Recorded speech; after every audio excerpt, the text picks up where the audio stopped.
Mabilis niyang pinaliit ang mga katangian ng ilang suspect at binigyan ang bawat isa ng palayaw.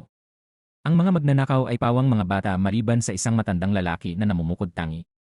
Samantala, pabalik sa kanilang pinagtataguan, galit na galit si Longshan. Ibinuhos niya ang kanyang galit kay Simon.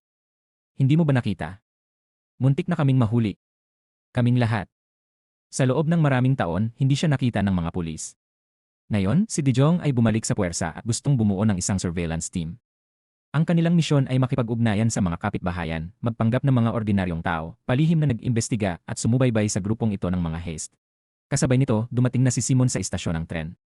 Isang batang pulis ang matagal na siyang sinusundan at naghahandang arestuhin nang bigla siyang saksakin ng ibang tao. Kaagad pagkatapos, naramdaman niyang naputol ang kanyang femoral artery at hindi na matiis ang sakit. Ang taong umatake sa kanya ay walang iba kundi si Longshan. Matapos patayin ng pulis, hinabol niya si Simon at sinaksak ang kanyang ampon hanggang sa mamatay.